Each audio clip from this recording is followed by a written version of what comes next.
lost the majesty of your psychic intellect and made you my puppet.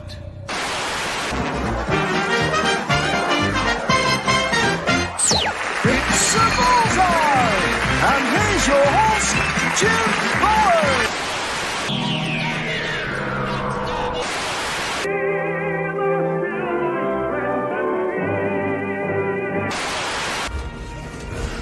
Perhaps today is a good day to die. Prepare for ramming speed! Sir, there's another starship coming in. It's the Enterprise.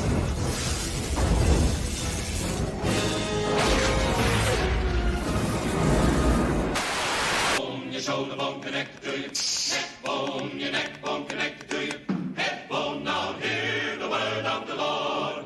Them bones gonna walk around. Take a base of action. Green group, stay across the whole sector of each other. Admiral, we have enemy ships in Sector 47. It's a trap.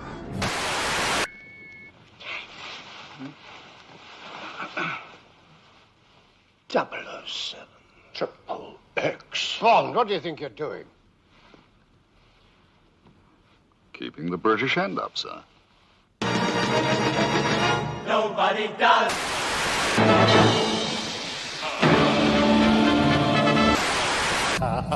Sorry if I scared you. You'll like this bit.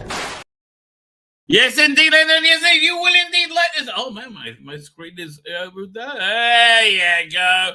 Ooh, just right. Oh, ladies and gentlemen, I was up too late last night. I'll admit it. I was up too late last night. I was on downstream, and we were trying to unravel the excruciating mess that was what was it called again? The engine and the story, or the story and the engine? What was it called? The story engine. That would have made more sense.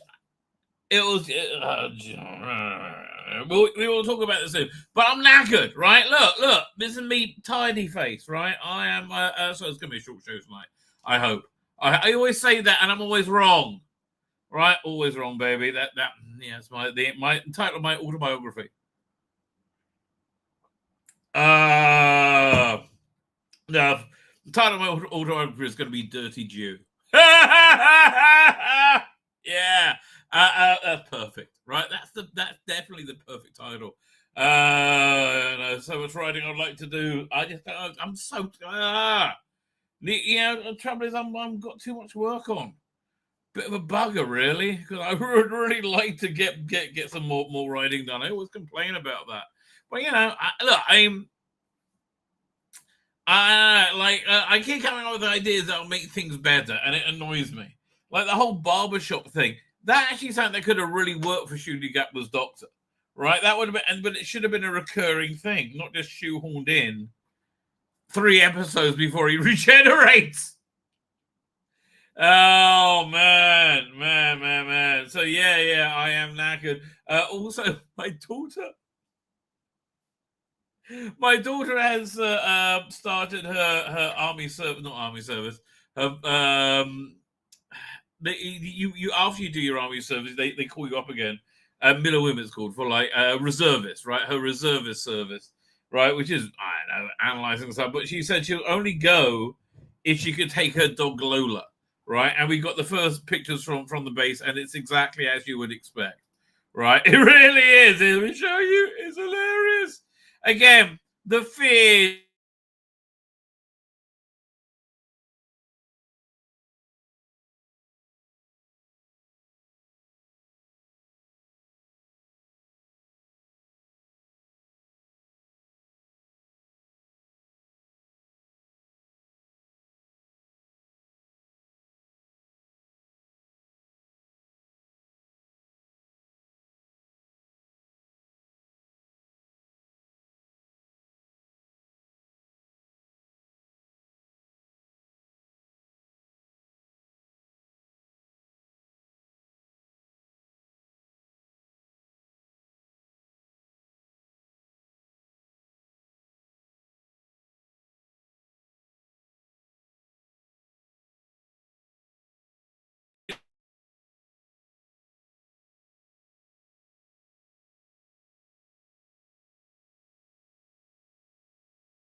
I'm a battle agent. Bloody hell.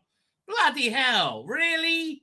Really? My nose go out that early on? It's because I was sharing privileged military secrets, right? As I said, my daughter just went back to her reservist service, which is only if you take a dog, right? So we got the first pictures of her from base, as I was saying before. I was so rudely interrupted, and here we are doing. This is the tip of the spear. This is such an accurate picture of my daughter's dog. I mean, just she's tiny as well. But that's her expression. She always has. Like, she goes bounding into my bed. Like, hello, I'm here. I'm a doggy. I'm a cute doggy. I'm a little cute doggy. And she's a little cute doggy. That is true. But yeah, this is my daughter in her army base, right? And in her dog is tiny. That's I think that's either a bed for my daughter or the dog. I can't tell who. Maybe both. Next to her workstation, so she can take naps. I don't understand, but like I just don't get it. Like the feared, Israeli military. This is what it's really like, right? This is proof that that God protects us. It's funny in synagogue this week. People, because they already know I'm a big Trumpster, right? People are asking me, sir, did Trump throw Israel on the bus with the thing with Iran? I'm like, I bloody know. I doubt it. My answer was this, right? If I was asked, who do I trust more with the well-being of the Jewish people and Israel, I would say absolutely the Trump administration over, Netanyahu. I don't mind Netanyahu. I vote for him a bunch of times, right? I would say the Trump administration well over the Netanyahu administration. I mean, like, they all really believe in God, right? And they all really want us to, like, build the temple, which is, like, our end game. Because they think, I think the Christian theology is the Messiah comes shortly after. Weirdly enough, can I find this thing here? Let me see if I can find it. Oh, man. Where is it? Apparently, speaking of the end of days, 1 second. Lola, you got to go, darling. There you go. Oh, man, I'm never going to be able to find the bloody thing. Here, let me make... here, let me look at my history. Maybe it was a Twitter post. Somebody posted. No, will I be able to find it? Because it's really genuinely fascinating, right? So the was again the magnetic North Pole has like moved radically, apparently. Oh man, where is it? I saw it earlier today. Hang on. Wait. If I search it earlier on the Twats, I should be able to find it on my search. Oh, look at that! Oh, look at that! So here. 1 second, let's download this. So scientists are fearing a polar cap. Was it a polar? Was it a magnetic pole inversion? Hang on, let me just get this video. It shows you what it is. And apparently, it's not as bad as you think it would be. I mean, it's bad, but not as bad as you would really think it would be. Here we go. Oh, come on. Everything's getting a little whizzy wheel. Oh, yeah. Here we go. End of days. Like, most of America becomes submerged. Like, Florida gets the weather of, like, Chicago, for example. So, like, there is radical change. And it also would make sense why they're pushing to use develop renewable energies, because you're not going to be able to ship and refine gasoline in the same way. Also, here, let me hit a video file. Where is it? Downloads. Right, and yeah, again, the freaky thing is, let me just read the tweet that goes along with this. This is the worst case scenario for a geophysical event. The outer part of the Earth, the crust and mantle, will suddenly shift by 104 degrees, relocating the north and south poles, while the planet continues spinning in the same direction. This is known as the exothermic core mantle decoupling, and oh bloody hell, the Zibikov oscillation theory developed by ethical skeptic. Okay, I wish I had a real name. It explains the ancient flood myth with the current ongoing geomagnetic excursion. It might happen again, and it appears we are very close. It's an eye-opening thread. Oh, fine, we should go for the whole thing here. Where's it? Oh, I can also share the screen as well. 1 second. We also go over here. Doink. Now, I'm not going to say this is definitely happening, but like, I don't know, if good Lord wants to end all life on Earth, this seems to be the way to go. Here, what's that? Share screen. Doink.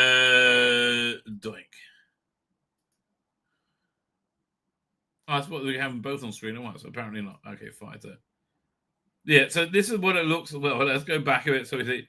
So it's all pretty normal. So Israel's over there. So I'm trying to work out where we're going to end up in this. There goes Africa. I found Israel again. Oh, we're basically at the same place.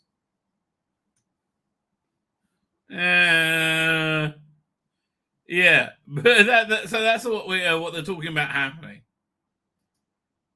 Hang on. Oh, yeah, end of days, baby. Please, come on. So, what else are they going to tell us? According to the ECDO theory, changes deep within the Earth cause the planet to partially tip over, altering the positions of the poles and the equator. In simple terms, ECDO proposes the Earth's core will trigger a sudden shift in the planet's outer shell, leading to catastrophic floods and dramatic changes on the surface. Okay. Earth has a lead interior, a solid core, and a liquid one. Both largely largely made of iron and surrounded by a rocky mantle, which is covered by a solid crust where we live. The inner core is extremely hot and under immense pressure. The outer core is molten metal, churning and generating Earth's magnetic field. Normally, the mantle and the crust of the shell are coupled to the core, but they're rotating together as one planet, held in line by gravity, magnetic, blah, blah, blah, blah. Oh, man, I can't go through 14 of these. So, okay. Lots of sciencey stuff. Okay, so this is state 1. Okay. That looks reasonably normal. That's where we are right now. Okay. So when do we get to state 2?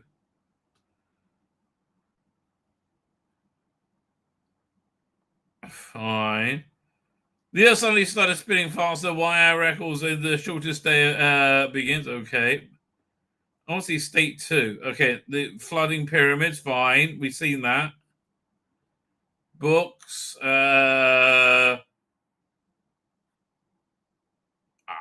Something's going to happen over there. Oh, this was right there. 1 second. Event is coming. Everyone should watch this video at least once. Do I want to? What's that video? Let's have a quick see how long it is. Come on. Skip. No, I'm not watching a half-hour video now. No.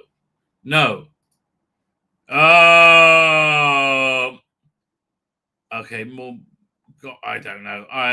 Is this going to happen? I don't bloody know. I know. I'm like, look, I got one. I don't know what. Why would God get Donald Trump elected to fix America if he's just going to destroy the world? You got to want to. Maybe. I mean, look, this is a depressive and very Jewish theological view, but maybe the ultimate good that Donald Trump has brought and is bringing will increase the merit of the world that we can just be destroyed. Oh, well, that's what to look forward to, I guess. I don't know what to tell you. Reasonably disturbing. Oh, what else do I have to look at? I did another couple of things. Download.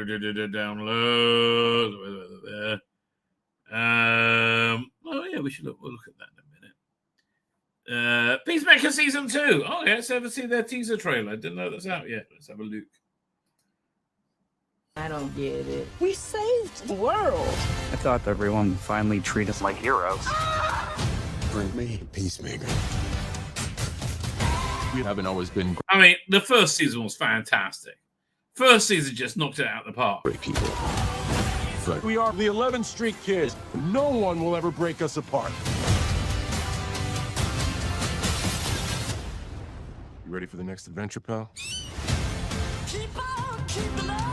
Well, that was a bit short and sweet. I couldn't really pick anything up out of that, other than it seems to be a similar vibe, and that James Gunn's wife is pretty darn hot. Let's hear her again. I don't get it. We saved the world. I thought everyone would finally treat us like heroes. Yeah, that's his wife, who is buff and hot. Bring me Peacemaker. We haven't always been great people. We are the 11th Street Kids. No one will ever break us apart. You ready for the next adventure, pal? I'm nothing. I'm no commentary on that whatsoever. Right? Literally zero. What was there to say? Like, there's nothing going on there. Oh, there's a new fan-made reconstruction. Again, I like it because all of them add something that the other ones don't. Right? I like that this is the future of Doctor Who, because the fans doing stuff, pushing things forward. Yeah, it's the future of Doctor Who. Have a quick look at that. Then we'll get to the chat, ladies and gentlemen. Yeah, check this out. Animation of The Nightmare Begins, the Dalek Master Plan.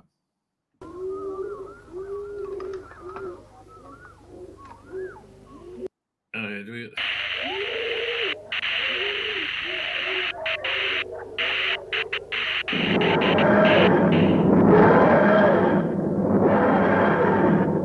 This isn't bad. I mean, it feels a bit like a Jerry Anderson show there.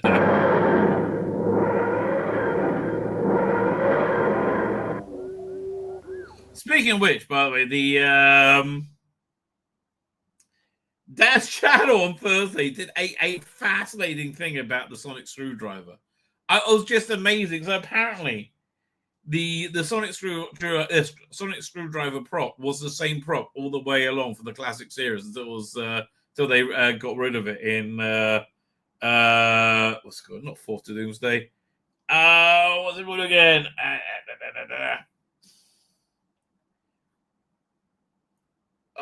Visitation. Oh, thank God for that. Right. So apparently, it was made from the BBC in the early 70s. Bought a bunch of like bits and bobs, special effects bits and bobs from Jerry Anderson. Weirdly enough, so the shaft of the sonic screwdriver was in Thunderbirds I Go, the movie. They have there's a close up of a hand, doing something.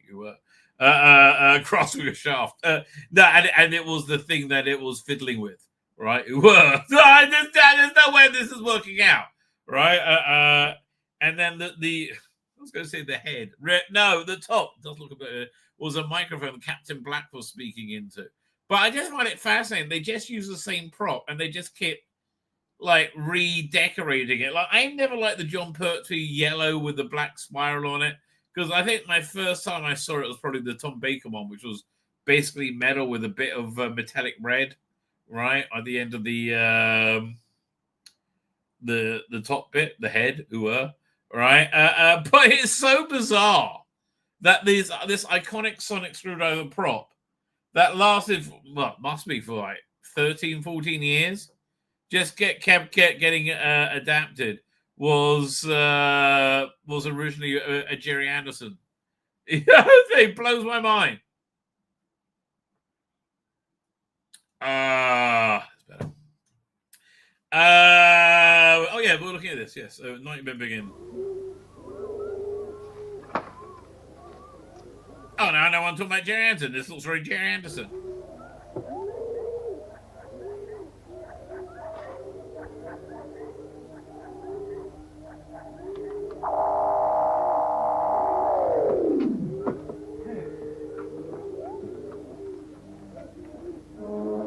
This is better than the BBC animation. I'm sorry. This is way better than Celestial Toymaker. Strange, eh? Can you find help here? I don't know, my dear. But I must try. Now, I want you to stay here and look after Stephen. I shall be as quick as I can. I'll do as you ask. Splendid. Now, you know which switch to pull to close the door, don't you? So I want you to do that straight away. I have my key to let myself in. Key? Yes. Again, look, I'm not going to rank on it because it's like a homemade fan thing, and it's very, very good for that. If I pay for this, I'll be a bit miffed. But I like that this is what we're doing now, right? We are the ones that move things forward, right? We are the ones that move Doctor Who forward. And once again, like we were in the 90s, and it was actually kind of better for it. And we got so much more technology now. We've got so much more potential. I'm really intrigued to see look back at Doctor Who 5 years from now, see what it is. See if there is any new Doctor Who between now and 5 years from now. That would be amazing. I like in 2030, will there be a new Doctor Who? I don't know.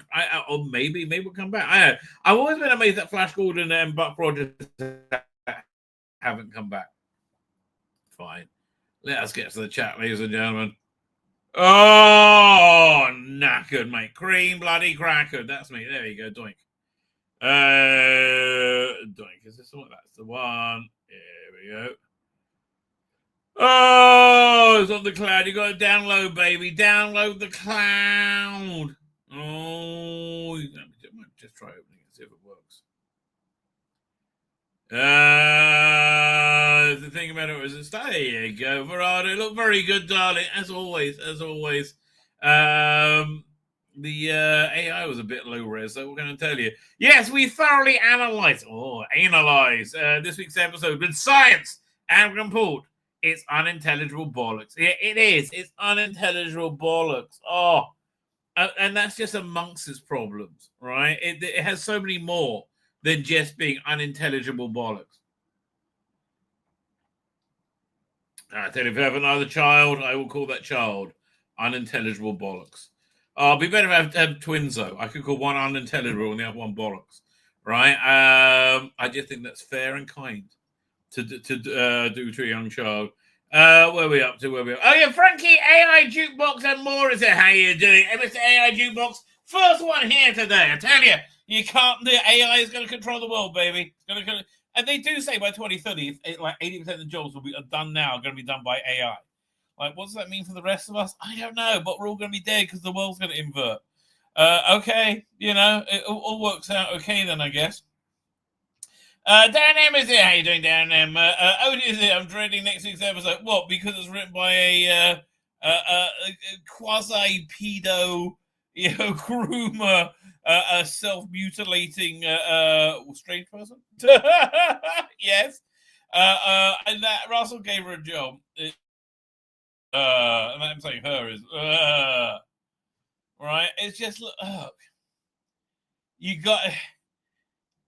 Anybody who's involved with facilitating children hooking up with adults shouldn't be anywhere near family TV. All right, I'm sorry, it's not like they wrote this book telling kids how to use Grindr or whatever weird shit it was, and then disavowed it and said, "Oh, I'm so sorry, that was a mistake." No, they're like, "No, it was the right thing to do." No, it's not. Leave kids alone. Right?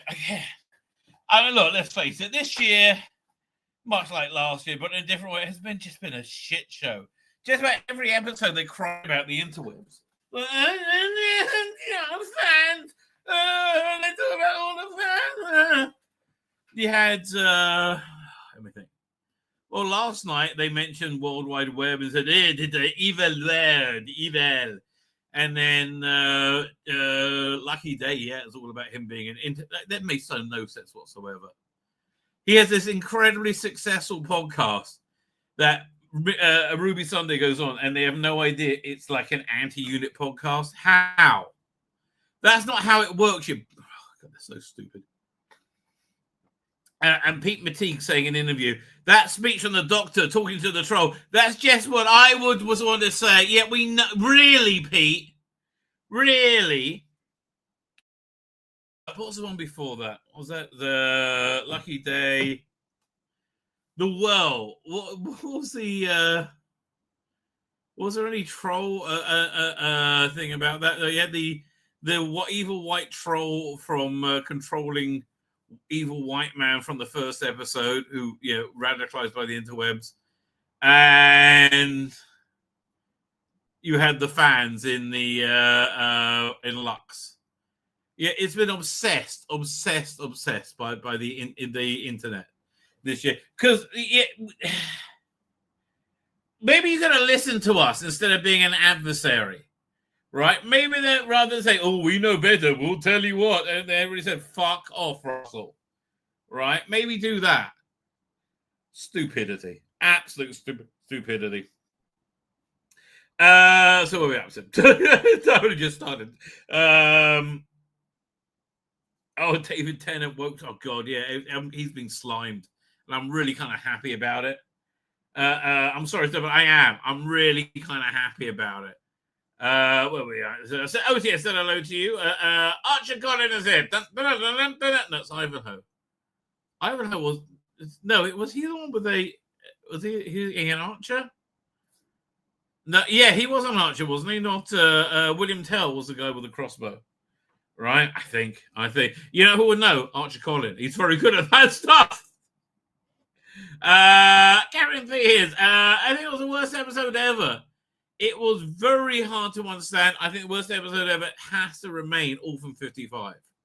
Right? There is no episode worse. I mean, it's close to that. But it has to remain Orphan 55. We're up to Darren Evans here. How are you doing, Darren? Archer Connor says, so we should perhaps at least be grateful that the doctor, and I'm glad you put it in quotes, the doctor didn't just trap the spider in a vault and leave it to starve to death. Yeah, Rabbi Frozen, or just no, Rabbi Frozen, baby. Rob is here, and it's Frozen for you too. Oh, it's Frozen for too many people. I don't like to freeze them out. Nellie B is here, didn't Nellie B? Oh, I must be back. She's saying hello, Rabbi, so I must be back with them. I don't do my mandatory reserves duty if I can bring my dog. That's exactly how it works, Archer Collin.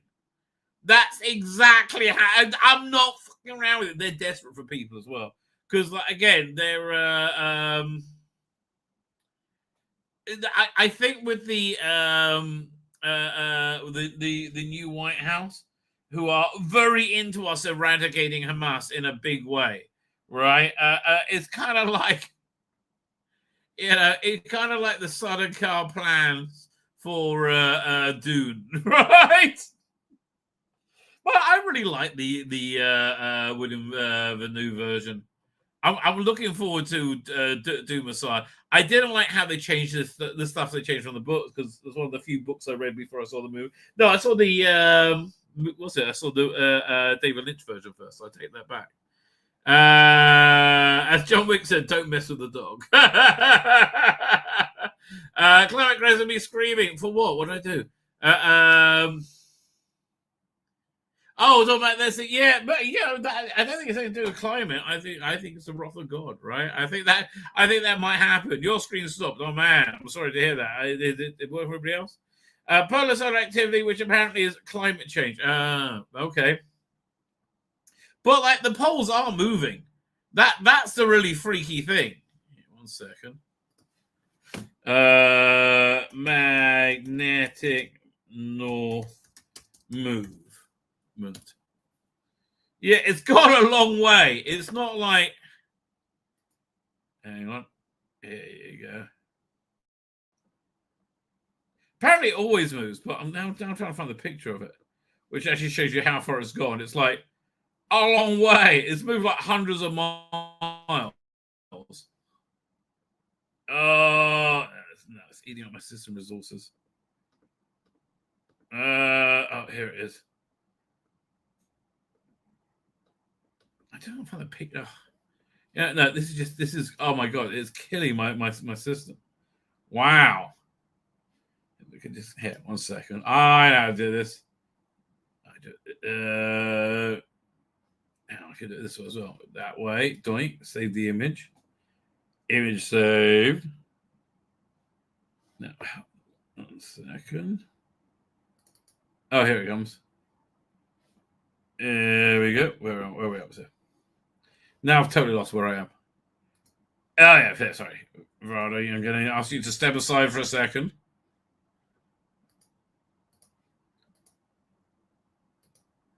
Doink. Hello. So look, it's moved a fair amount.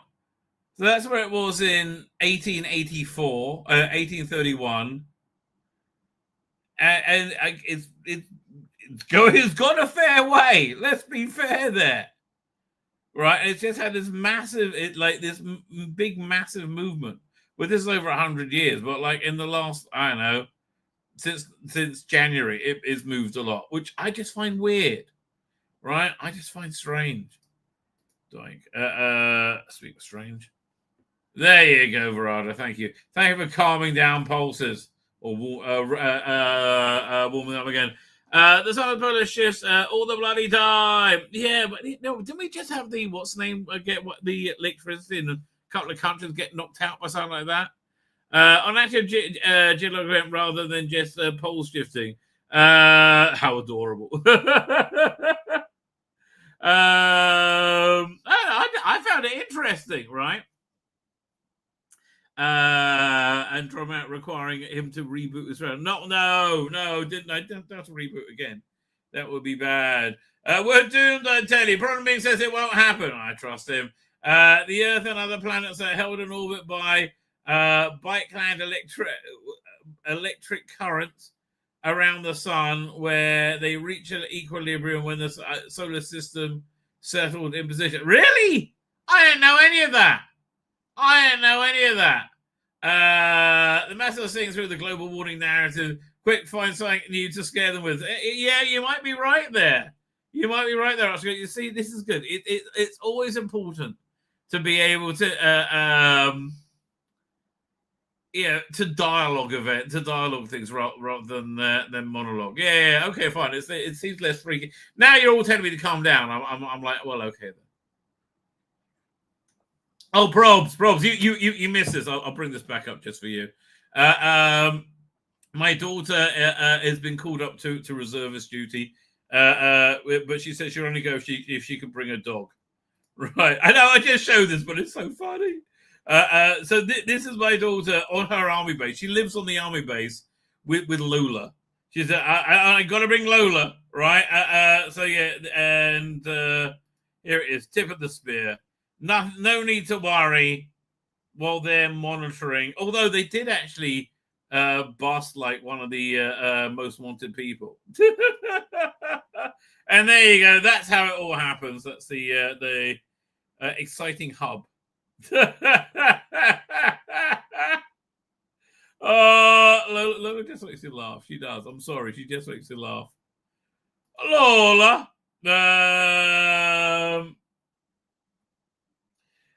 The old guy in a beard made it all up. Asked the rabbi. We made a lot of things up. Let me tell you. End of the world fascination is a historical metaphor scar left over from humanity during the catastrophe around 10,000 years ago, and since then, man has expected another. Kind of like Doctor Who fans with a new cancellation. Yeah, I have to tell you. Rob is going meh. I think you must be talking about the Peacemaker trailer. There really was nothing there, was there? I was like, it was just like blah blah blah over. Oh, okay. I think the Tron trailer looked way better. Where are we up to? Rosie was doing a great job, Doctor Who. We'll do anything to avoid talking about it. Well, that is strange, isn't it? So, because normally he loves talking about it. Yeah, man. Again, every episode this year has been about, oh, the interweb is bad. The interweb is bad. Oh, bad interweb. They say we're bad. They don't understand that chicks with dicks are really chicks. They don't understand that chicks with dicks are really chicks. The end has been nice since the start of humanity. Luckily, we're still here. I am praying for an apocalypse. Yes, let's go for a bit of that. Yes, Rabbi, they just refitted it several times, and it was a bolt driver and a micro handle. Yeah, I love that. That blew my mind, right? The biggest threat to Earth is if our sun goes micronovas. I don't know what that means, but it must be kind of smaller than supernovas, I guess. How many places has Thunderbird 1's lemon squeezer been used? Oh, man, I got one of those lemon squeezers, right? It was the 60s, baby. Nobody knew what it was. It was wild and exotic at the time. I think anime is probably the way to go to get the kids to watch it. That's actually an interesting idea. I don't know. Again, I still say that what's his name? Not Cunning Monkey, who will probably hate me loving his stuff so much, but he's just so good at it. I saw it as a Blue Sky account. I'm like, oh, that's not a good sign. But his work is so freaking good. He does new effects on Doctor Who. In fact, you know what? We were just about Fourth to Doomsday the other day. I was talking about it with Dan, because Dan said on his channel he doesn't like Fourth to Doomsday. I was like, what? What? No! Fourth to Doomsday is awesome. So here, let me show you. This is not official BBC. This is like Cunning Monkey. And he's incredible, this guy. Doctor Who. Hang on, Fifth Doctor.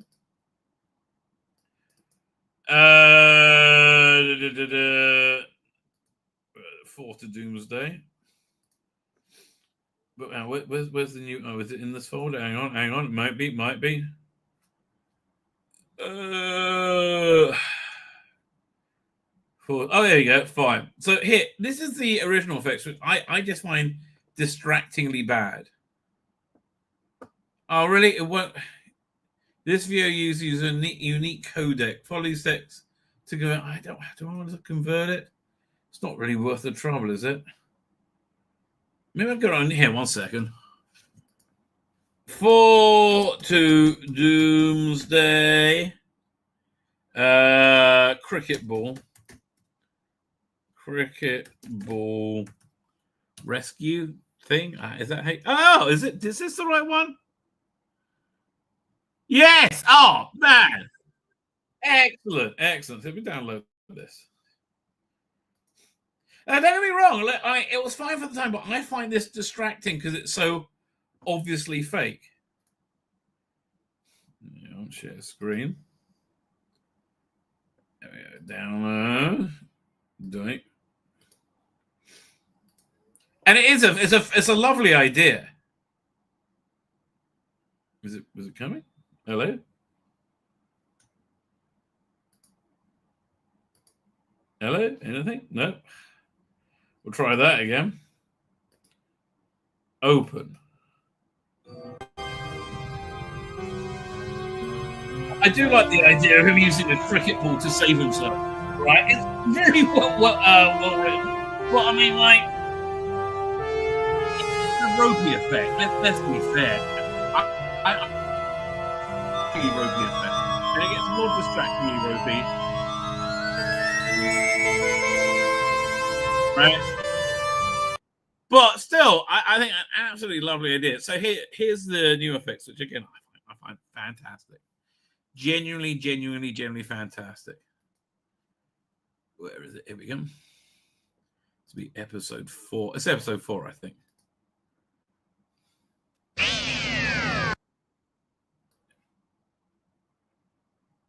No, not yet.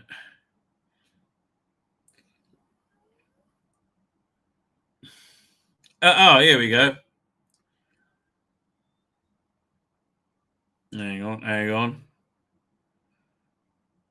Is he back in already?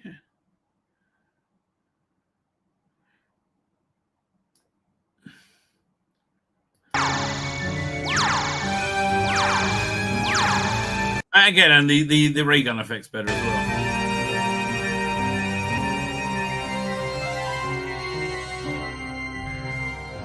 Good, it's a little bit after this. You must get thrown out again.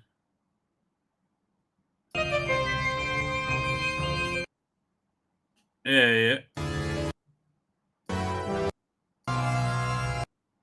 Farewell. In space forever, going nowhere. Well, I mean, he'll be dead in a couple of minutes.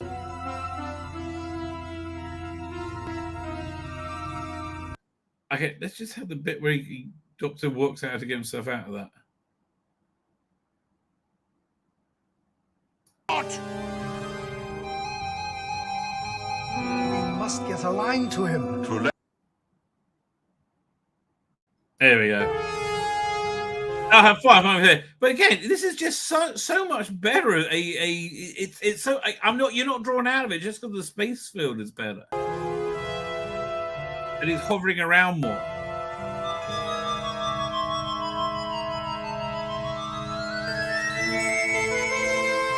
Yeah, I'm sorry. That's just basically so much better. Look at it. I think it's fantastic.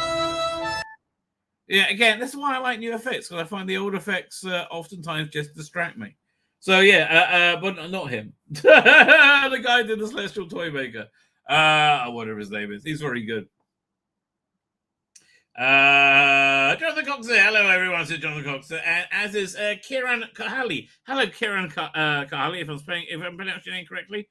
A micronova is when you get an electrical break in current that throws a switch, and you get a massive explosion of electrical energy. Just imagine how imagine a star doing that. Well, it's good. You'll probably, you'll probably feel it in the morning. That's what I would say. I don't know. I look, if they're going to do anything to a planet, I always like the idea of what the Rani was doing to the Kershaw. She was just going to make it into I couldn't really work it out. She was going to make it a little bit bigger, from what I could tell. No, that was Richard Green, Robin Hood. Oh, there you go. Ivanhoe was the knight. Hey, okay. But interesting, Robin Hood was actually featured in the book. Really? I did not know that. Well, another week, more destruction. Doctor Who says, Kieran Carley. Yeah, I'm afraid so. I think Lucky Day has to be the most nasty. Yeah, this is the most nasty because it was just it was indecipherable, right? It was indecipherable bollocks. I think it's unintelligible bollocks, as Verada's saying here, very, very correctly. I can't argue there, Verada. It's almost as if I put those words in your mouth. And if I tell you, if I was going to put anything in Verada's mouth, it wouldn't be words, baby. Very tomorrow's people effect. Yes, exactly. I wish Big Finish would get Tomorrow People back. Right? It's they have a whole season they recorded already.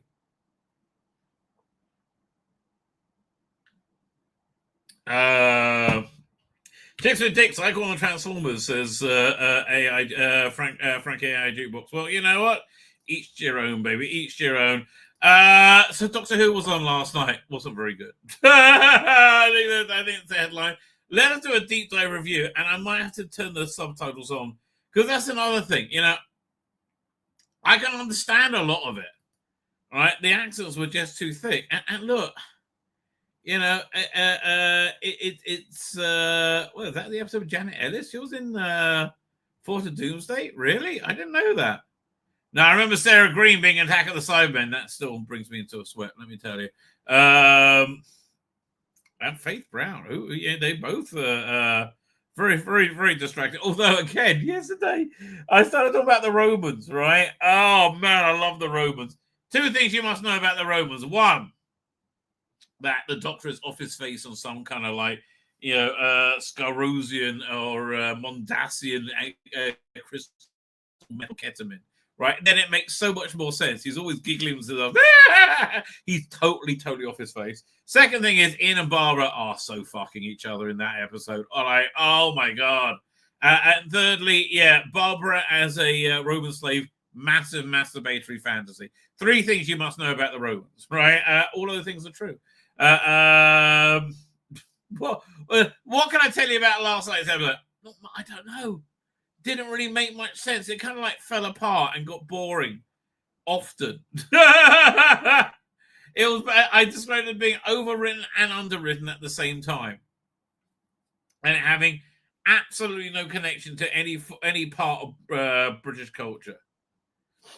No, Hanky Panky on the TARDIS says P.D. Rich. You wouldn't say that if you see my my adolescent fan fiction, Perry and the Time Rotor of Love. Hooniverse, fuck off. Oh, fuck off. So it opens up on whatever this. Where are they? What is this? This is not Doctor Who. Oh, for goodness sake. This is gotta download it. Oh, that's bloody annoying here. I'll get it for you relatively quickly. Doctor Unleashed, schmuck that I am. Bloody hell. Yeah, 1 second.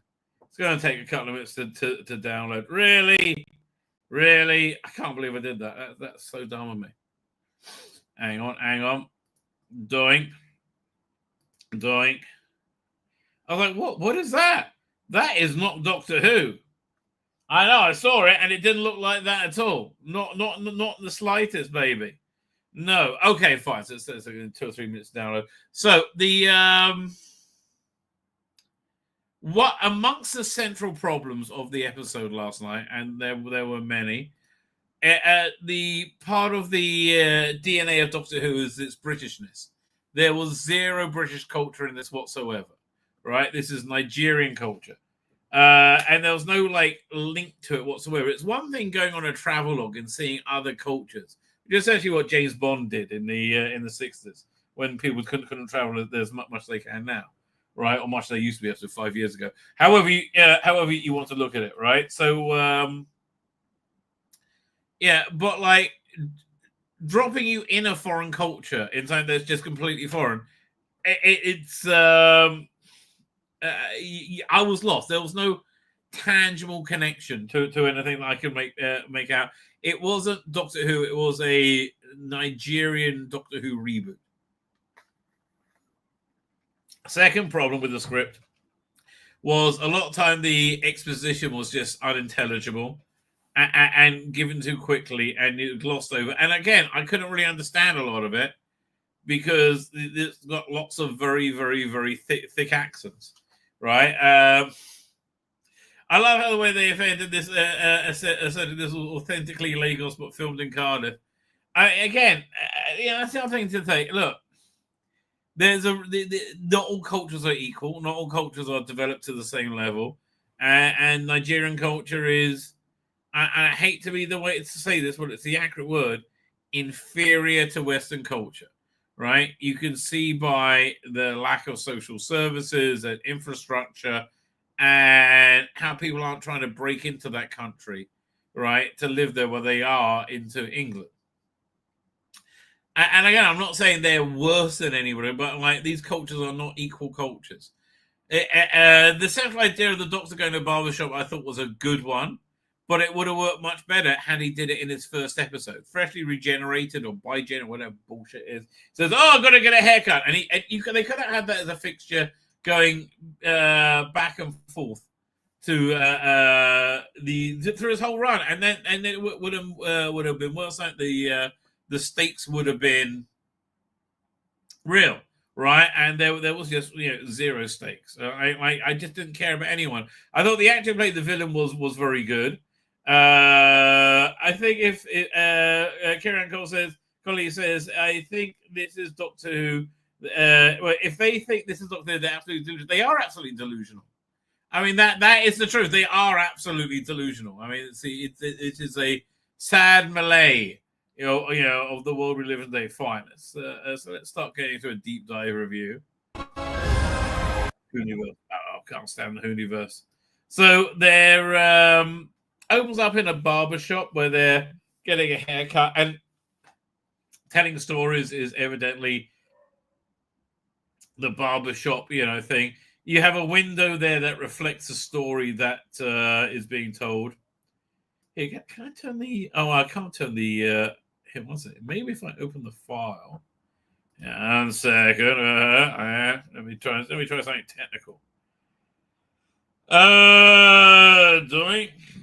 Doink. Here we go. Here now. Subtitles. Is there subtitles in there? No, I don't have a subtitle track here at all.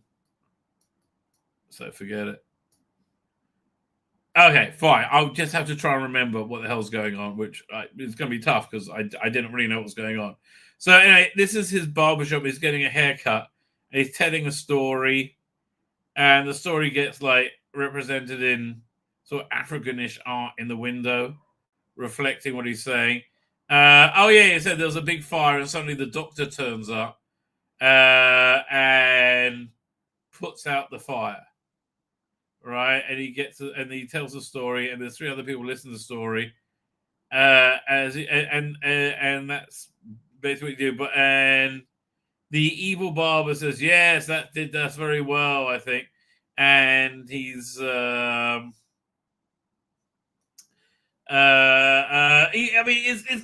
seemed clear that somehow it was powering something, right? The story, and again, look, the evil. So then we get the titles, but it's being played in the creepy window, and yeah, whatever.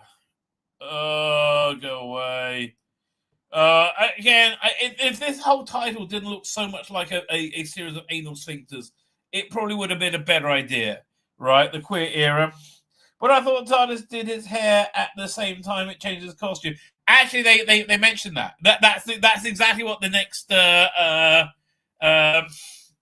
it about? But and I think they addressed it quite well, although also super cringe at the same time, right? Just how about this? Desmond's in space. Desmond's way better. Desmond's was joyous and made sense. Desmond's was way more English than this is, right? Doctor, probably the Doctor who walks out the TARDIS, and the first one he sees, he asks, "Why are you gay?" Or "Why aren't you gay?" Or he doesn't even ask; he just assumes they are, right? Anyway, so we open up, and we're on the TARDIS scene, and I hate this TARDIS, right? I absolutely hate this TARDIS.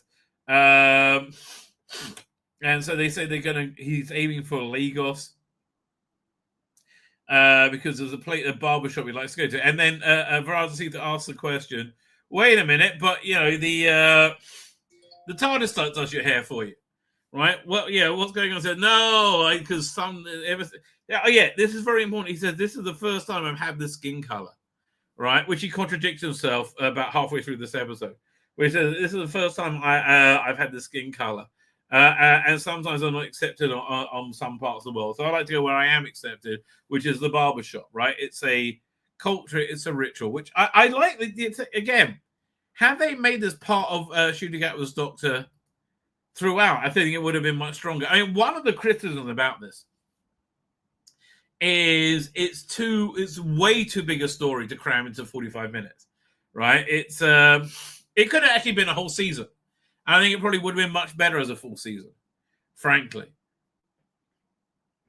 It should be a book. It should be a longer play. How strange they didn't represent the authentic homophobia in Nigeria, where homosexual punishment was up to 14 years in prison. Strange. Well, no. Here's the thing. Problem being that this is the least gay episode that they've done, least queer episode that they've done, and it's because it's.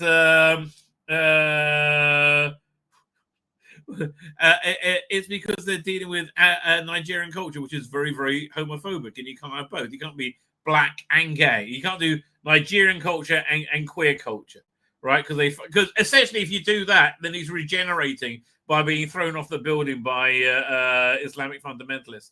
Back up your statement, says Joan Smith. Why do you hate the TARDIS? Oh, I hate it for quite a few reasons. Sorry, I just assume people have been here before. I say the same things over and over again. It's pointlessly big. The TARDIS represents everything wrong with this production. Money thrown at it pointlessly and not giving you anything back in return, right? I think this is probably one of the all-time weakest TARDIS sets I've ever seen. It's sterile, it's boring, it's bare. It's not very good. I mean, it's dull. It's the console's too big. I mean, just ridiculously physically large. I just absolutely hate it. My favorite TARDIS is the Paul McGann TARDIS. And then after that, I guess season 14. Then one second. Paul McGann TARDIS, season 14.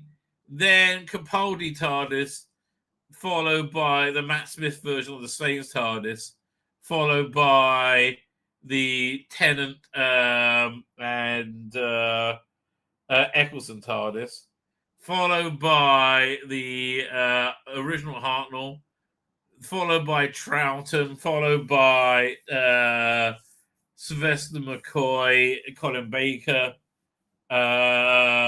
followed by later Tom Baker and early Peter Davison, followed by the Washing Up Liquid Bowl, the Washing Up Bowls in the Pertwee era. Right, there you go. It's a really naff TARDIS idea. Anyway, so he's going somewhere where he feels more accepted.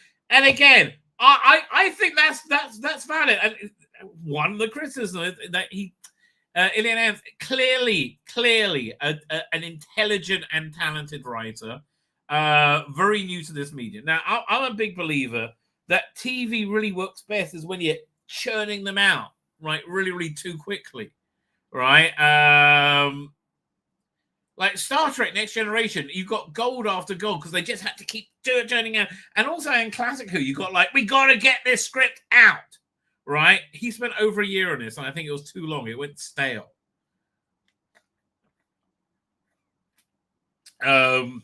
Sadly, right? Sadly. And also, he was forced to do the barbershop thing by Rusty Davis. I mean, much more interested to hear what his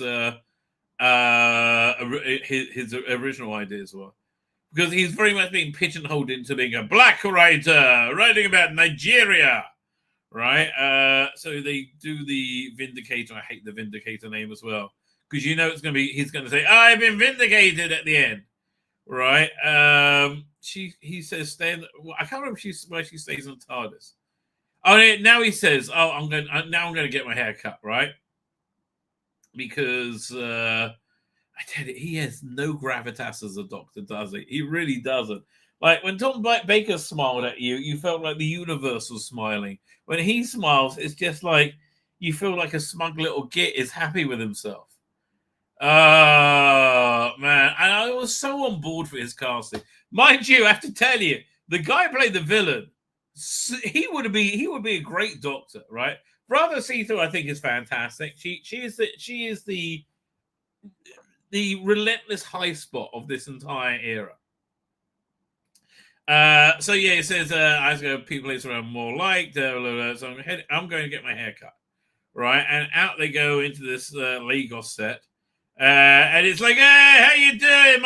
Look, we're all friends. We're all black people being friends together, being black people. Oh, we're black people, friends, black, because we're all good. I mean, did they talk about slavery? They talk about a bit later. Never mind. And everybody knows him, right? And he's come to see everybody. And there's none of this works at all because this is something we've never seen before. Right, it just doesn't work at all. There's none of these. You feel no connection to these characters. It's not built up at all. He heads to the barber shop. He knows things are amiss. Omo is the name of the barber shop owner, and so he's like, "What's going on? This feels strange." And he goes into the barber shop. And they're all like, no, don't close the door. And you're all trapped in there. And it's bad news, right? It's bad news. And I'm 6.5 minutes in. I felt like I was 20 minutes in, but I was bored by now. So they're all trapped in there, and the evil barber cuts their hair as they tell a story to power the ship or something they're on. I'm not even sure. And so who's next to have their hair cut? And their hair keeps growing, so they have to keep cutting their hair. So he gets up and tells a story, I think about meeting the Doctor. No, something about music. I don't know. And he's like, "Wow, look at that! This is a representation of what's going on. I've never seen anything like that before. Really, mate. It's not that impressive, is it?" So the hair grows back straight away. Meanwhile, in the TARDIS, everything goes just loud, and Francis is what's going on. And she has this weird thing where she communicates with the TARDIS by like talking to it. All right. Then this woman shows up with food for them. Is that what's going on? Yeah, so this woman shows up, who is a worker or the owner, and she can come and go, and she's bought food for everyone. And he's like, well, and they know each other. I recognize that face. I'm seen you before. Yeah, you don't know who that is, but you know some of the doctors encountered before, as I guess they bring them food.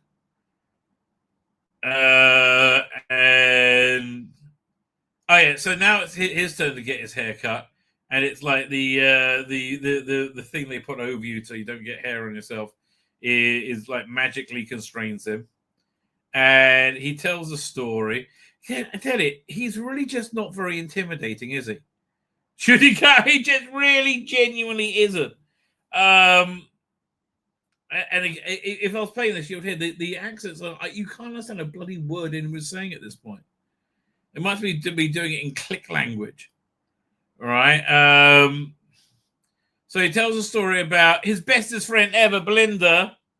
And this is the best part of the episode, where she was off to her nan's birthday, and the doctor misdiagnosed this patient. She diagnosed him right, and she's going to die. And he's like, yeah, okay, you have to look after her then. He said, but I want to go to my nan's birthday, but she can't. And she ends up staying up all night looking after the woman. And a couple of weeks later, the woman comes back and gives her flowers, their plants. So thank you. You saved my life, right? And that fills them up. And that gives them now we know they're traveling somewhere. And then his hair grows back again. Fine. So so then they ask you, first, this is really weird. She's trying to work out what's going on with the TARDIS. And here, this bit I'm going to show you because it's really bizarre. Because she leaves the TARDIS without leaving the TARDIS. So, I mean, you see, it's so bad. She just runs in that direction. But you don't actually see her leave the TARDIS. It's like, what? Okay. So she's tracked down where the doctor is, and she got in trouble with a fierce black African policewoman.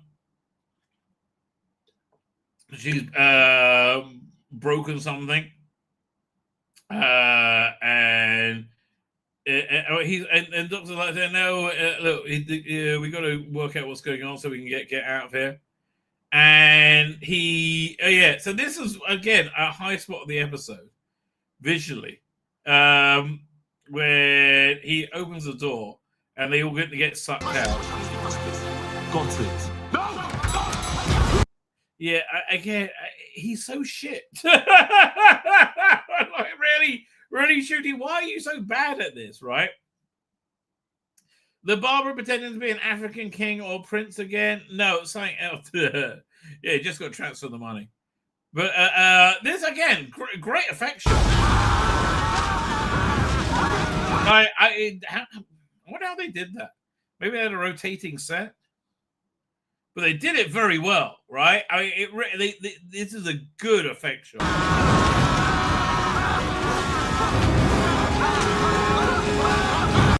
So then, eventually, they scream, and you see the barbershop is on the back of a giant robot spider with an African masked face for some, bizarre reason I can't really determine whatsoever.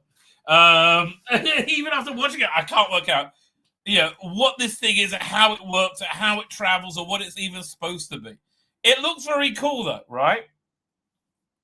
Why, says PD Richie, and he's absolutely right. It makes no sense, right? They don't explain it very. If they do explain it, it was poorly because I didn't get the explanation, right? But it does. If only it made some bloody sense. Maybe it made sense in like earlier drafts, right? Okay, that's what I mean about he worked on this too long. I mean.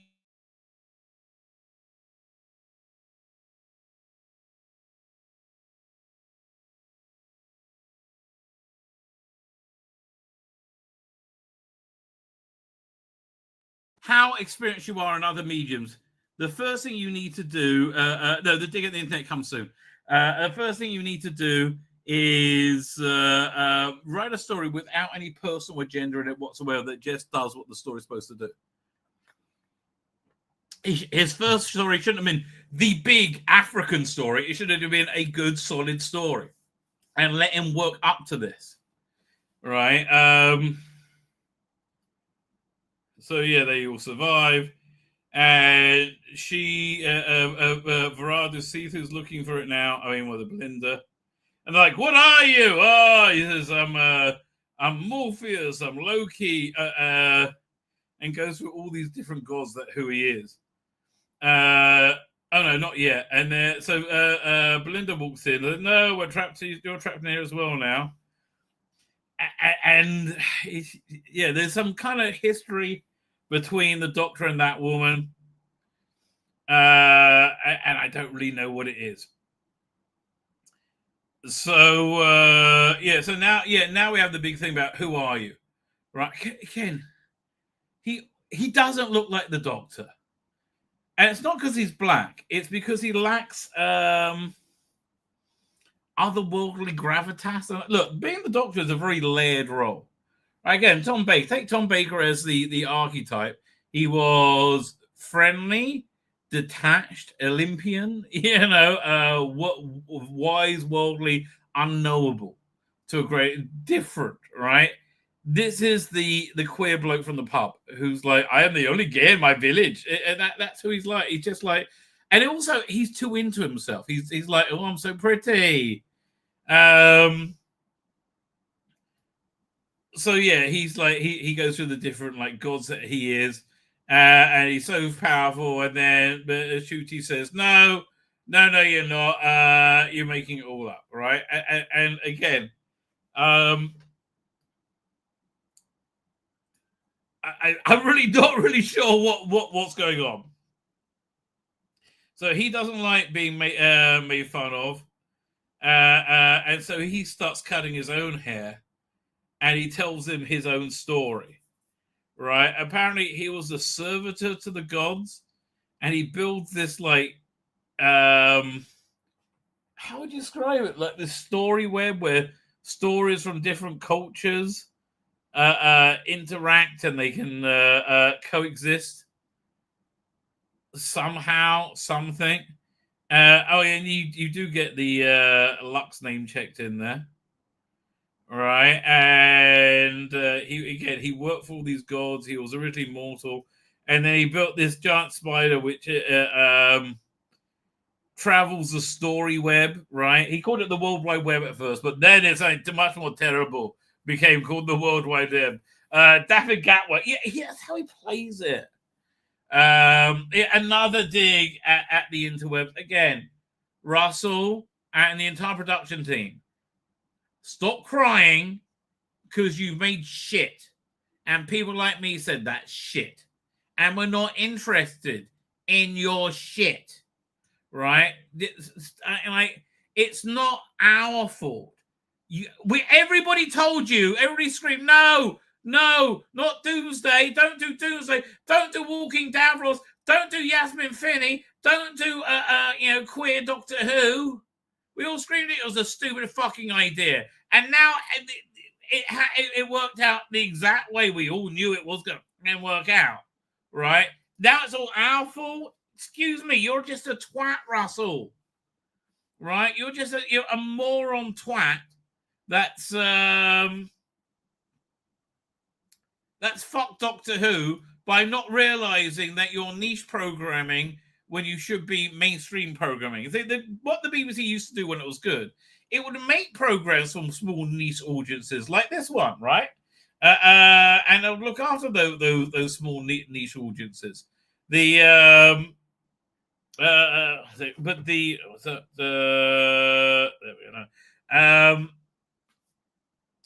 they also had mainstream stories as well. This is not a mainstream, right? Again, there's nothing connecting an average British viewer to this. Apparently, the writer had another story by Russell Davies already said something similar. How he was impressed by the play about the barbershop. Yeah, exactly. Just got him to lean into doing more of the same rather than doing something,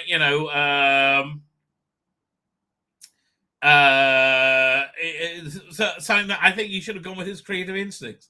Morphin was the god of sleep. Loki was the god, was basically Trista, and also Dionysus. They're all the name check, and Lux, I guess. And then she says, "No, really, I'm the daughter of a god." And said, "Yeah, I know you from that." And so online they're saying that somehow they mention. Here, let's see what the dialogue is. I'm not worthy. I grew up trapped with Anansi, terrified someone would win me in a bet. I'd heard about you, traveling through time.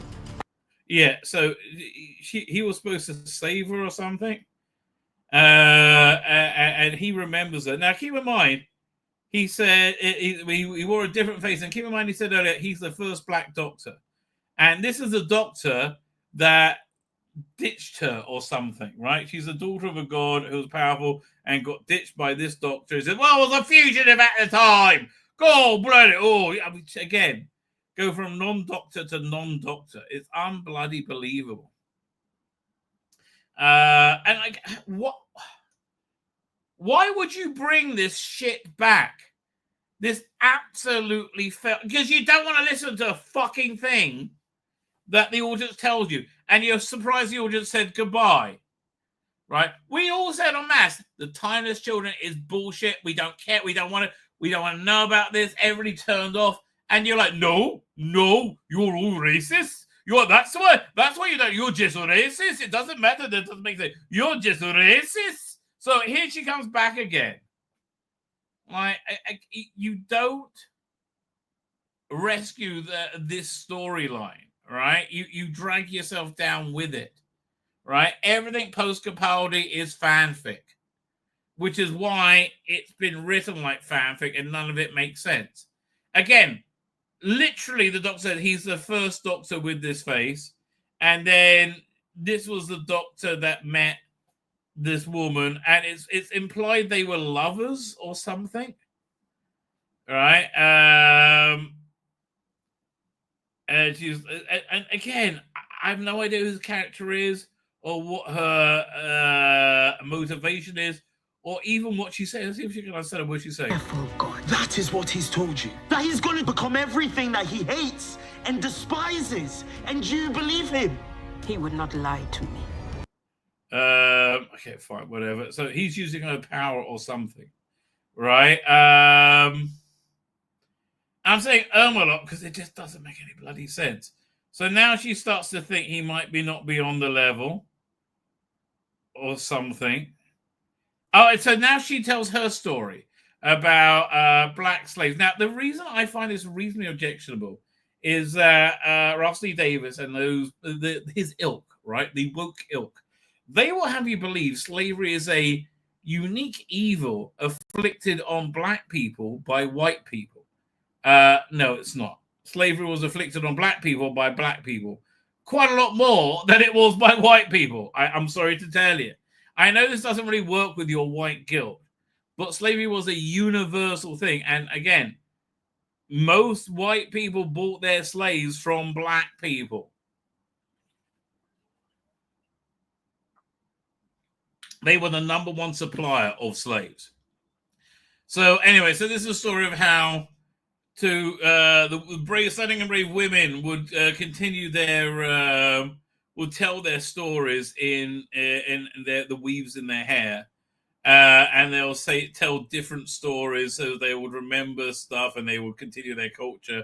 And it's like, so she puts a weave in his hair that tells him how to get out or something. And they get into the interior of the barber shop looking for the this is just a ridiculously expensive shot. If they built this whole thing just for this one shot, it's ridiculous, right? So now they're in this kind of maze looking for the heart of the barber shop, the story heart or whatever it's called, and they get in. And it's like the story engine, I should say, and it's shaped like a heart because that's what stories are. And again, Verada's very good at this. Everything else is a bit now. So this is his story, and again, how he made it, none of that really makes sense or is clear. So then he says, "Fine, remember the Rings of Akatan? I'm going to do exactly the same thing again and fill this story engine up with my entire life." Although it's written badly, right? It's a six-word story.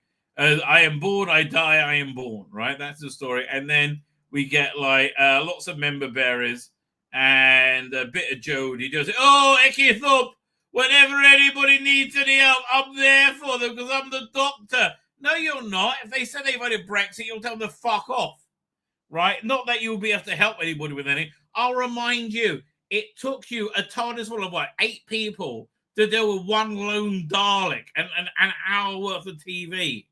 Right, when you finally open your big contribution was opening the TARDIS doors and have everybody else throw the Dalek out. Right, you're fucking useless, Jodie. You can't help anyone. You can't even fucking help yourself. Nigeria's one of the world's worst of slaves, says P.D. Rich. Who would know? The African Queen was what the Game of Thrones was based their slavery on. Blimey. Okay. So now he's blown up his overloaded his engine. Okay, no, this bit over here where it started here. It was just before this when you started seeing the member there over here, right? When he's watching Doctor Who on a black and white TV. I think this is him recreating his childhood of watching Doctor Who in a on a black and white TV in a back room in Lagos, right? I think this is very much a childhood, which is, again, it's a nice idea. I think he's been really let down by Russell Davies. He hasn't been mentored by Russell Davies, which is what he really needs. Honestly, I mean, he's dead, but what Ian Ellens needs is to apprentice with Terrence Dix for a year, right, and just churn out work, churn it and keep churning it, right? And then he'll be able to do a good script, right?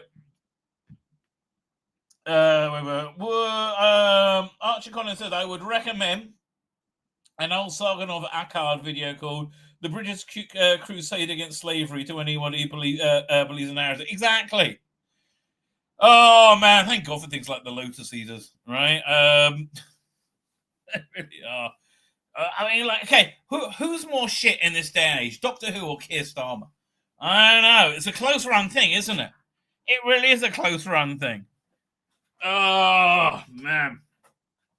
So anyway, I'll try and explain the story. I can't bloody remember it or understand it. So this makes everything going to blow up, and now they're going to... and so then he lets everybody out of the barber shop for some reason. He talks them down. And the doctor and whoever it is, they're late coming. He's like, no, you've got to come with us. And they get everybody out. And he manages to close the door so the spider doesn't get to them. And then the spider blows up. The plan was to somehow get to the center of the web and blow it up so there's no stories anymore. Something like that, right? It was too amorphous a threat. So anyway, we're getting look good. So anyway, so they're all back. Yay. The barber now retires and he gives a barber shop to the villain for some reason, Omo, and he said bye. And he's now the barber. And she is who I have no idea who she is, but okay. Does she go back to the barber shop? I don't know. There is lots of smiles. No one's there's no right, there's no wrong, there's no even no. And off they go. He goes back to the TARDIS and says, "Hey, let's go to a space Eurovision. Maybe we can get the episode written by a weirdo groomer, right? That would be really, really great, right?" We'll see the trailer, I guess. Welcome to the 803rd Interstellar Song Contest! At arms. I will survive, and I will find you. You can still help those people. Bob. Can't we call? I can hear he's trying to do like threatening again. He's not good at it. Shooty, you're not good at it, darling. For rescue? Oh man, this series. It's not good. It's not good. Let's be fair, it's not good. Where do we go after this? I'm gonna go there. I'm gonna go there. Should we do the David Tennant? Yeah, I kind of like this story. It makes me laugh. Here, let me grab this. Dang. Hang on, gotta go over here. Yeah. One second. So share screen. Doink. This is Metro. I think we'll do the standard, which broke the story. David Tennant slammed by former collaborators and one of the most dislikable people I've ever spent time with. I bet so. I bet he's unbelievably phony. All right. I bet he's he seems very charming, seems very nice, but look, he look how he treats his children. Right, you know, like the trans stuff is not done by good parents, frankly. Right, it just isn't. David Tennant was dealt a fresh blow after one of his former co-stars launched a scathing attack on his personality. Oh, tell me more. David Tennant has faced a double setback this week in the ITV game show Genius Game. Has probably been labeled as the network's most expensive flop in years. While former colleague launched a scathing personal attack on him on social media. Who is this? Let me think. The show, hosted by a 54-year-old former Doctor Who star, struggled with disappointing viewer ratings, prompting ITV to consider its future. I mean, it's funny how they gave him a real Doctor Who set there to be on, but okay. Sources indicate the high production costs and lackluster audience have made the broadcaster most costly misfiles in recent history. Oh, nothing. Doctor Who just said, hold my beer. Taking to Tennant, and Tennant's words, filmmaker and writer Michael Benicia took to X to publicly criticize the actor for his negative personal experience working together on the series Round and Hot Cook Deceased. Blimey, that was a long time ago. Oh, like 25 years ago. I think that's a bit dickish to bring that up 25 years later. But I don't like David Tennant, so okay. I have having shared a car journey with him before he was famous, when we were both working on Round and Hot Cook Deceased. I have no hesitation in saying he's one of the three most dislikable people I have ever had the misfortune to spend time with. Benercia wrote a response about Gina's Game's poor performance. Okay, honestly, I think he's being a dick. But I like he's being David Tennant. But I think this is just, this guy should not be doing this. Like, there's no need to do this. Earlier this week, it was about the idea of Paul David Tennant's new game show. I don't care about the new game show. Right? Is that the whole story? Millionaire Takeover. This was it? Right? This was it? So that's the whole story? Really? Oh, come on. That's ridiculous. That's a lot of fuss about. Is this the same thing? Yeah. I like a tweet. That was it? Okay, yeah, no, that guy's a dick. I'm sorry. Right? That guy's a dick. Okay, let's do Doctor Who. Let's do let's see what culture ups and downs were. Doctor Who. Actually, I haven't looked at them for a couple of weeks. I have to see what they have to say. That's the story in the engine. Is this the video or is this the?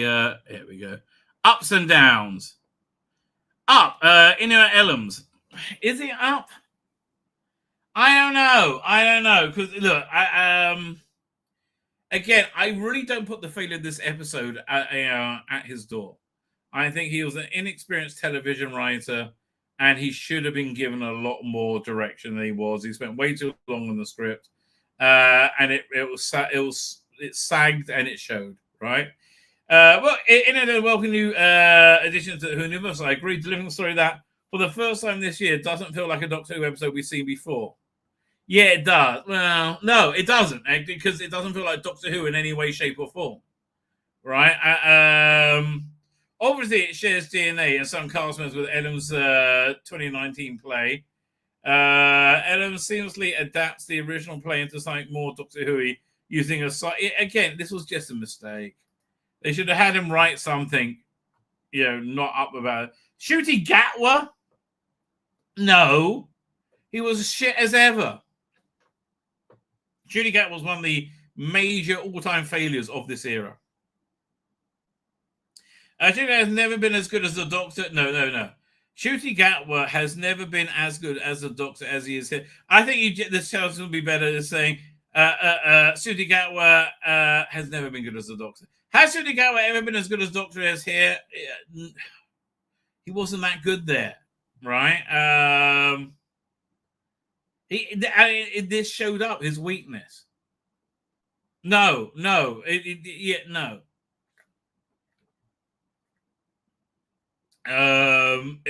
was not an up. I'm sorry.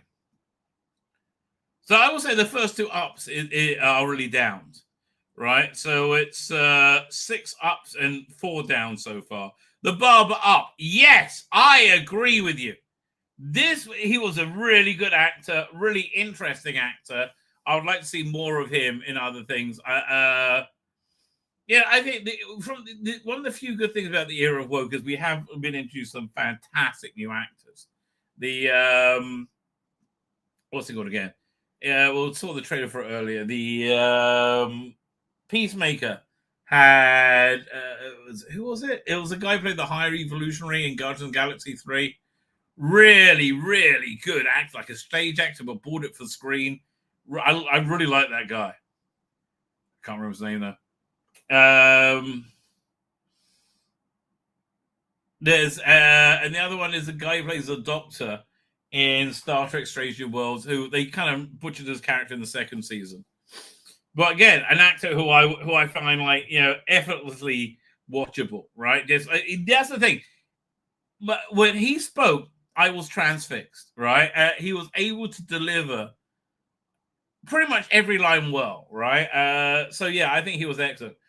This is the second week where we have a cracking villain. The villain was shit last week. In this case, it was the Barber played by Arion Bakar. With his magic clippers and barber smart, he's that great thing.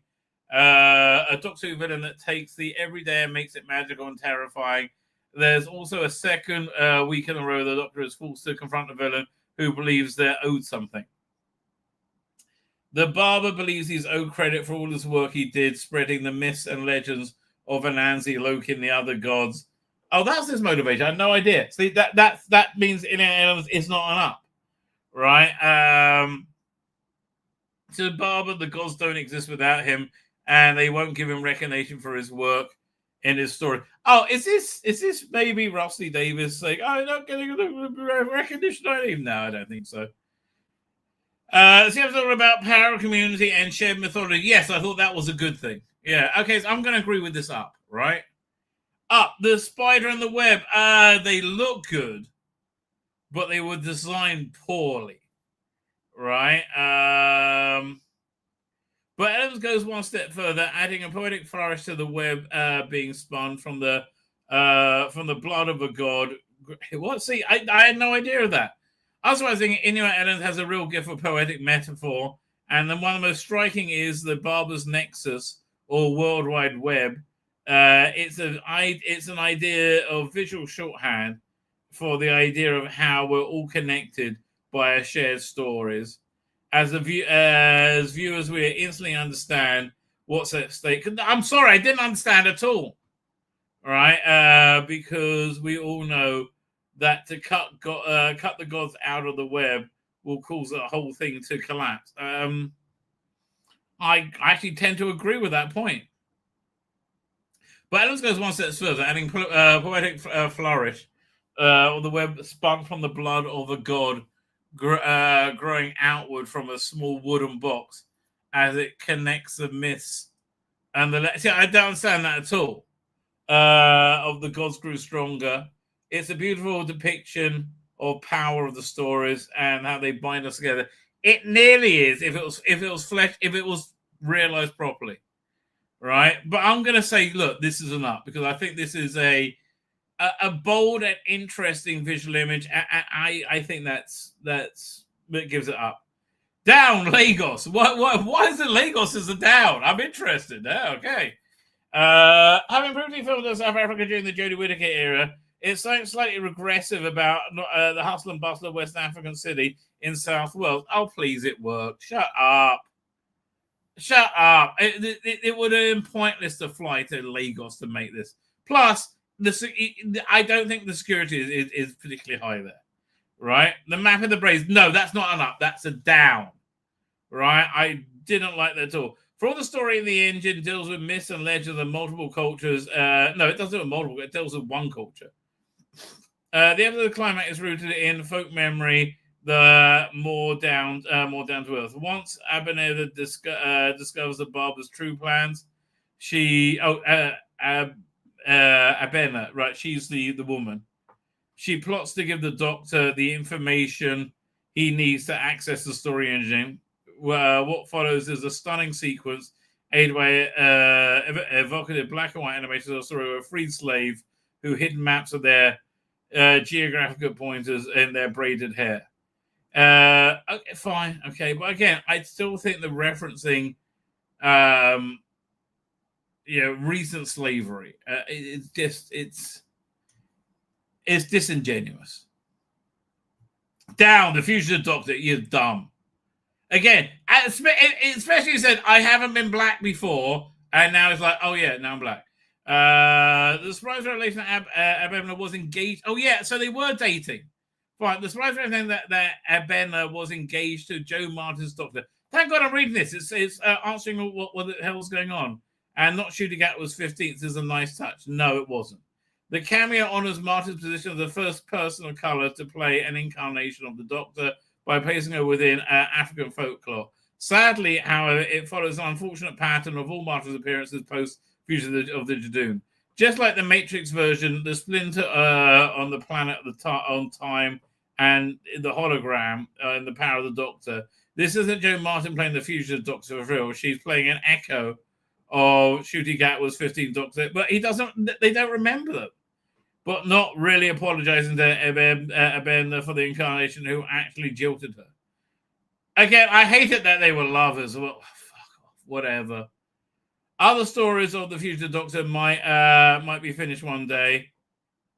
But these cameos and hallucinations, spectres and holograms don't do anything to build out the mystery. No, and it just makes it... Again, you're just tying it to a very divisive part of Doctor Who. That is shit. Up the story window. No, it wasn't. It wasn't. I'm sorry. It really wasn't. It wasn't realized that interestingly. It looked like a stage play, quite frankly. Nothing more moving than vivid, ordinary life. See, no, I hate to say this. We nothing more vivid than ordinary life. We watch Doctor Who because we want something. We don't want Doctor Who to be ordinary life. Right, we want Doctor Who to be escapism, right? And they've really forgotten that. So I've stopped counting the ups and downs. Never ending story. No. I'm sorry again. Member bearers. So okay. So that was a down. That was a down. So 2 downs. Okay, I'm going to give the story winners an up because it tried innovation. You know, Future Doctor's down. Map of the Braids, I'm going to say down. Lagos, no, I'm saying that's an up. I disagree with you there. Spider is also an up. Barbara is also an up. Look at that. So Shooting Gap were down.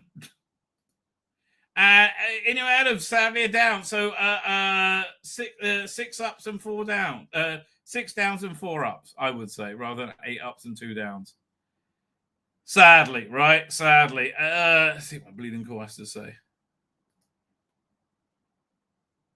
Writing recreating Lagos. Let's see what it has to say. During the Unleashed, we see everything during the everything went down during the making of this episode. How it came together. In this 6th episode, Unleashed, host Stephen Powell interviews Inu Adams and uncovers how Lagos, Nigeria was brought to South Wales to film the story in the interim. Powell takes a stint as a caterer to 250 people on set. The story in the engine is a special story as Elam's story is set in his native Lagos. Again, it was really a mistake for him to do that. And I think he was forced to do that. I would really much rather see him write just a pure, Doctor Who story with no personal connection to it. Right? An interesting science fiction story. That's a morality tale. That doesn't deal with black people being abused. Right? That's really what he I think that's really what he should have done. And I think he probably would. Here's the trouble, right? Because of wokeness, somebody who could have been a good writer for the show, I think, has been done dirty. Yeah, I think this is what his one and only Doctor Who story, frankly. And it's sad, right? Barbershop camaraderie, storytelling barbershops, they're a place where men form friendships and stories they tell continue. Oh, here's your folklore. Okay, yes. Ellen Scripts is a masterclass in form, content, and theme and plot. No, it's not. It's really not good. It didn't. I wasn't decipherable. It's incomprehensible bollocks, mostly. It's meditation on myth of storytelling and a love letter to Doctor Who. I really wish it was that. That's what I was aiming for, right? I wish it succeeded better, right? I really wish it succeeded better. There's no exterior location in the whole episode. The barbershop set that takes place, the story takes place is like a stage set. Yeah, we noticed. Similar to his play, The Barbershop Chronicles, which establishes his career as an interesting playwright. Adams is a prolific poet, playwright, and again, it's a shame that he wasn't able to, actually do his job. Once again, Doctor Unleashed is your weekly film school. How are they? Blah, blah, blah. Yeah, I can't be bothered. Oh, I can't. You're doing my bloody head in. All right, they're doing my bloody head in. The Millie Gibson story. Should we do that today, or should we wait till Tuesday? I think we'll wait till Tuesday. I'm tired. Oh, I am tired. So I am. Yes. I think I'm going to wrap up. Look at that. I am feeling good. Archer Collins said, didn't Rossley Davis make some snide comment about the episode where everyone was white? Reckon he'll do something similar here. I doubt it. Right? I doubt it. Again, I mean, there's so much bullshit. Oh, so much bullshit. It grinds you down, right? It really grinds you down. Oh, yeah, I forgot. The viewing figures. The viewing figures are pretty much irrelevant right now. Wait 1 second, I'll pull them up for you. It was up slightly from last week, but it seems to be that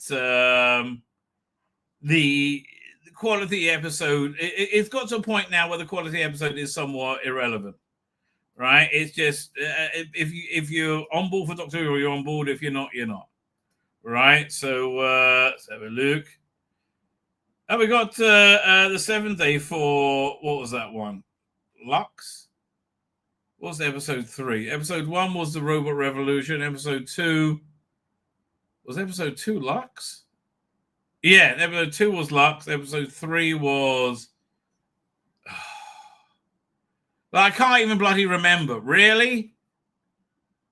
Which one was episode 3? Not Lucky Day.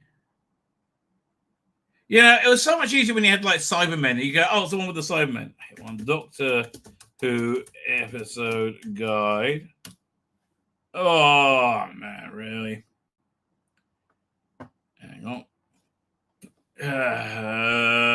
Episode 2 was. Oh, the world. I keep forgetting the one good one.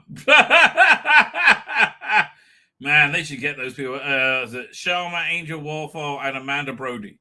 Those people should totally come back and make more Doctor Who. So we're up now. Episode 5, last night, Monday overnights were 1.59. And that they're crowing about 1.59. It shows you the sorry state of Doctor Who. I don't know. Will it's really just down to things like the weather at this point, and what else is going on. Will it go below 1.5? That's really the question. I'll be intrigued to see it. Right, I will be intrigued to see it. Will it go below 1.5? I don't know. I do have to think the extra 90,000 people who tuned in probably wish they didn't. I do think people who saw a clip or anything from this week's episode would just went, oh, fuck off, leave me alone. Right? It's just like, enough already. Enough. But yeah, up slightly. Who cares? Fine. With that, ladies and gentlemen, I am definitely going to wrap up, right? Regular ratings, we'll see. We'll go down. And we'll go down and down after this. I don't know. I don't know if the quality is... connected to the ratings anymore. We'll find out. I don't know. We'll find out. I would love to see him go down. That makes me happy. When those ratings are bad, it generally makes me happy. Anyway, with that, ladies and gentlemen, I'm Cream Cracker. I got to wrap up. So get the end broadcast button and hit it again. Say good night, good luck.